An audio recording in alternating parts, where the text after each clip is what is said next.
Thank you, sir. I will just try as much as possible to respond to some of the feedbacks and comments for as much as I can do.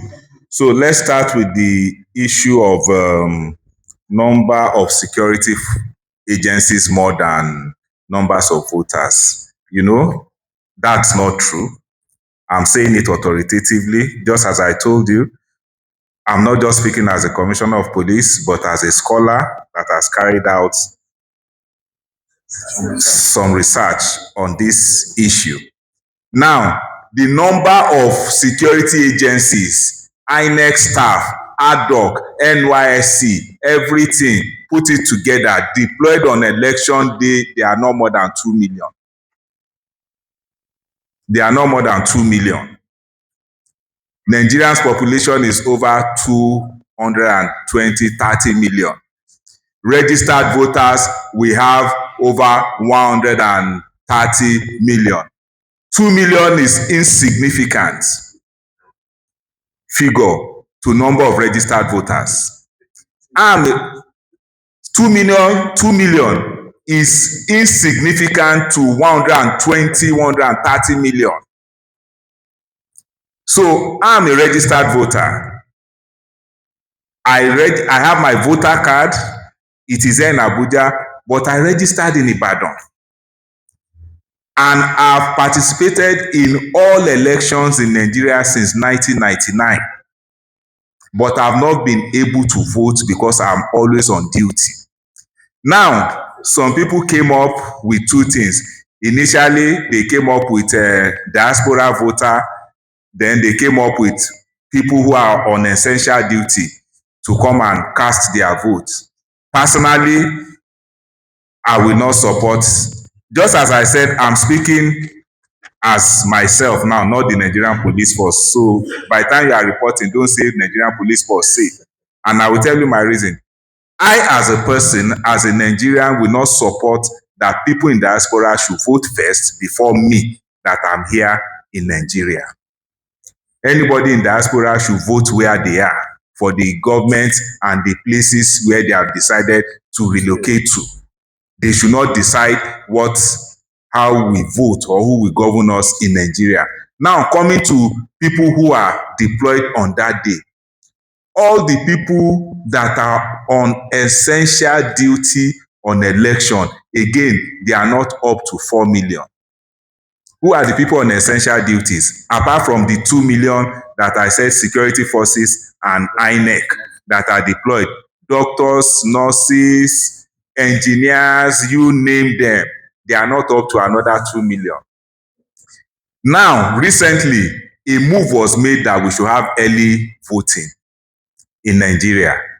The Nigerian Police Force were completely against it, that we don't support early voting for security agencies, police, you name it. And the reason being that I will easily tell my men and give them directive, go and do this. But by the time they now have to vote, and me, I'm supporting or I'm going to vote for a different person, how do you expect them to effectively carry out your directive? Then by the time somebody they did not vote for eventually wins, how do you expect them to be loyal to that person's government? That is one. Then two, you said people who are on essential duty, they will vote a day or a week before election. Now, for those of us who are working far away from where we voted, where we registered, who will be responsible for us going back to go and vote where we registered?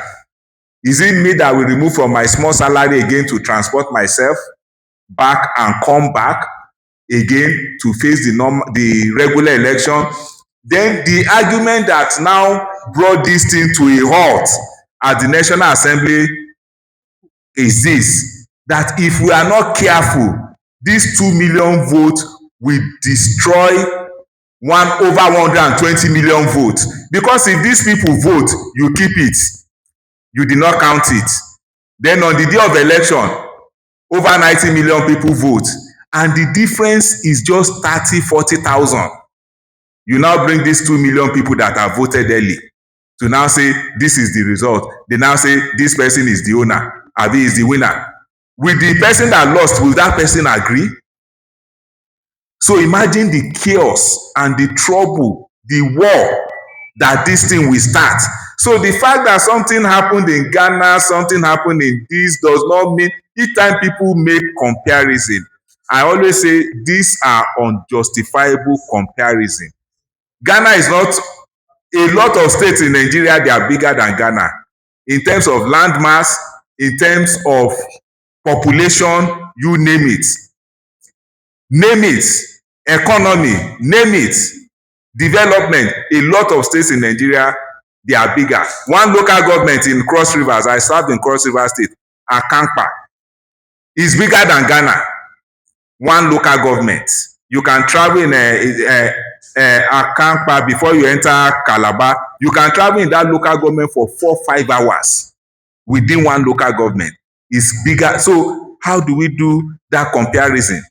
In India, their election takes over 1-2 weeks, not just one day. So that's the reason why, because you have to look at the pros and cons, the advantage and the disadvantage. Instead of saying people who are working on election day to vote, which number is to vote before election, let's look at the possible destruction that will cause. So why don't we encourage that people who are registered should go and vote? Another possible solution to people who are going to work to be able to vote again, then don't let me forget, inside police barracks and military barracks, we have polling units. Our families, they vote.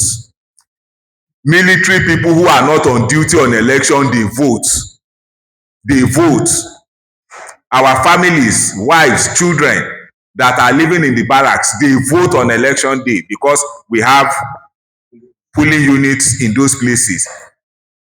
The reason why that thing was stepped down is because if you say they should vote 1 week, you didn't count it.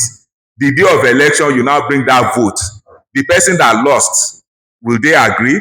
So let's take a look at that. I think we should focus more on encouraging those that are registered voters to come out.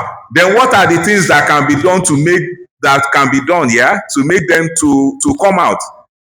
Let's make transfer of voting booths. Let us make it easy. Then again, it is very important to have a voter register. Not just a voter register, a verifiable voter register. It is very, very important. I'm not speaking for INEC, but I work closely with INEC based on my role, and I see some of the things they try to do and why they have not been able to do it. For instance, recently, INEC tried to clean up the voter register. We have people that have been deceased for over 5-4 years. We still have their names on voter register. It is still counting as number of registered voters. INEC tried to clear all those things off recently, but again, people came with noise. You want to clear our own supporter. It is our own supporter you want to clear. It is this. INEC had to make another announcement to suspend it. But there are ways to move forward. You can say, just like if you when this mobile phone first started, if you don't make phone calls for certain number of months, your number will automatically drop. I was in the US October last year for a conference. I got a SIM, and last month when I left, they keep sending email to me that I should renew, and I felt, I'm in Nigeria, why should I be renewing for $50 again every month? Just last month, they sent me a message that because I have not made call on that line, that they are removing it from their network. Fine. The same thing for, I think those are the things we should be pushing, that anybody that did not come out to vote, maybe 3-4 consecutive elections, that voter card should automatically be removed from the registry, from the, those are the things we should be pushing. These are practicable things that will help everybody. I know of some countries in Europe, in the Scandinavia, that if you don't vote, it is an offense. You will be charged, you will pay fine. if you don't vote, because the government spend a lot of things in organizing election. So for some people, even if they don't want to vote for any candidate, they will just go there, they will puncture their ballot paper and submit it. They didn't vote for anybody, but it is on record that they participated in that election. You know, so those are some of the things we should be looking at. Then on the issue of vote buying, you know, in the previous electoral act, the issue of vote buying was not properly captured as an offense. And for those of us that are lawyers here, the laws are very clear. There is any law that has ambiguity cannot stand. The law must state clearly that this is the offense.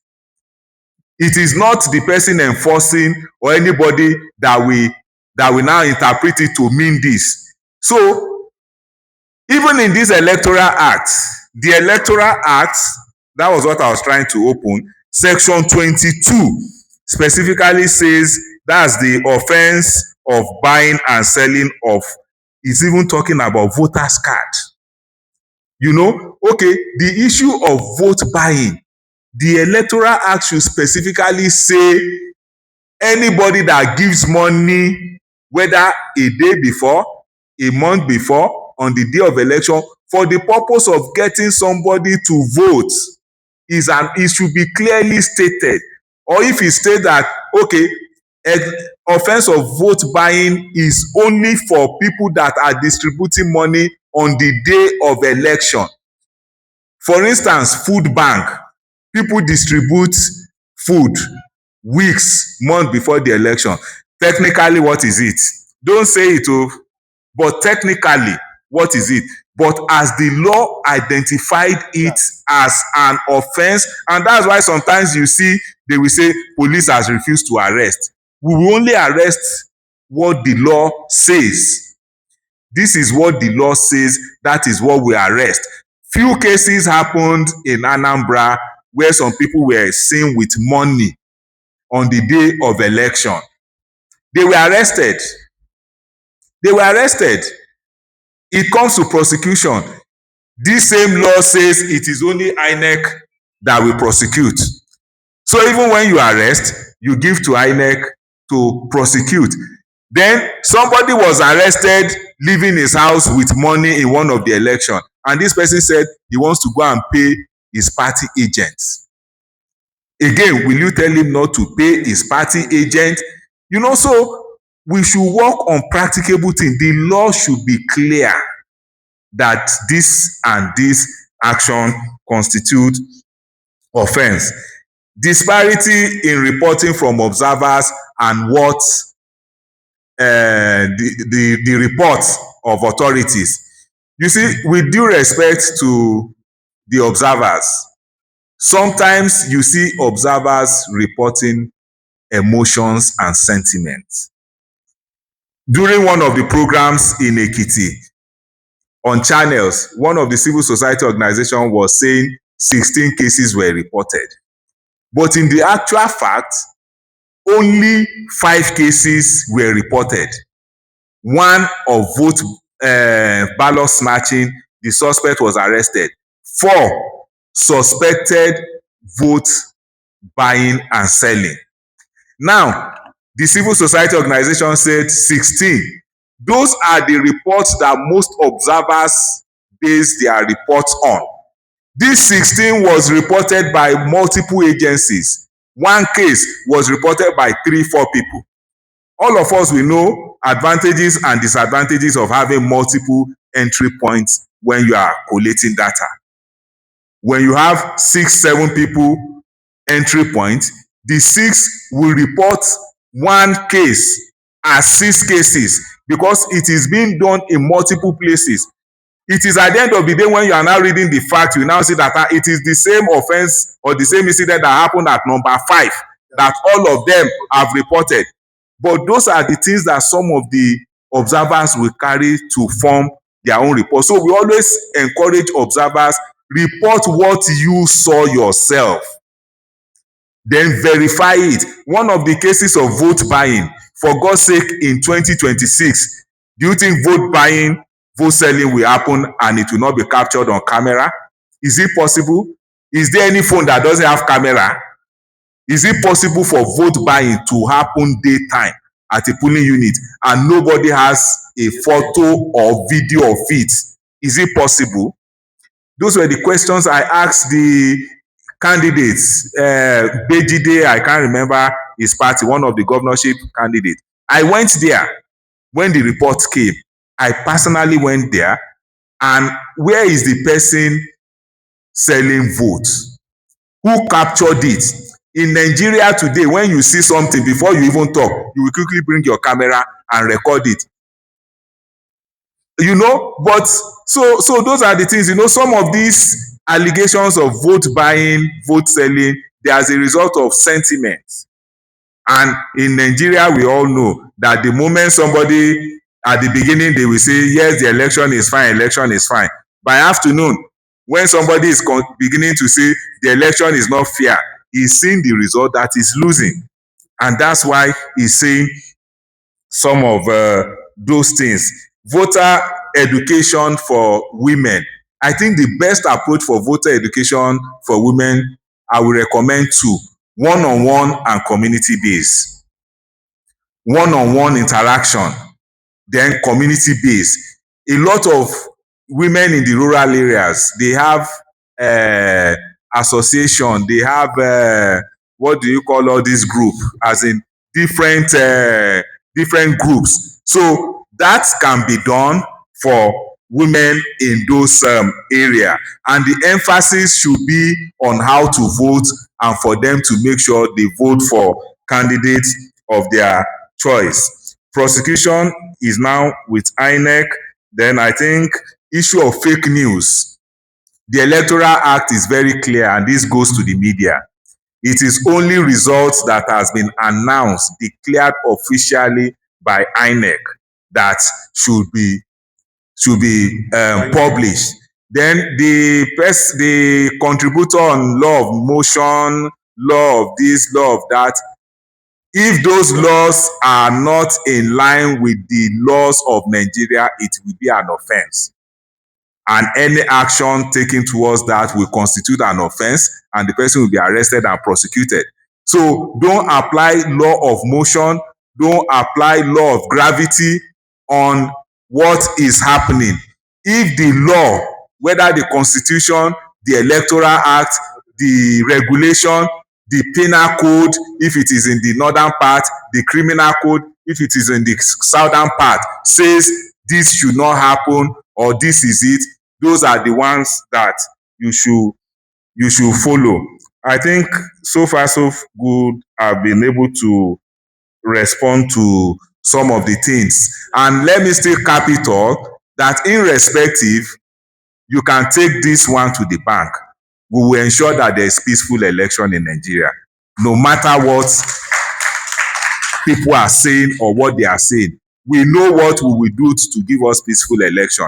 We have started doing it and we continue to do it. There is going to be peaceful election in Nigeria. Thank you.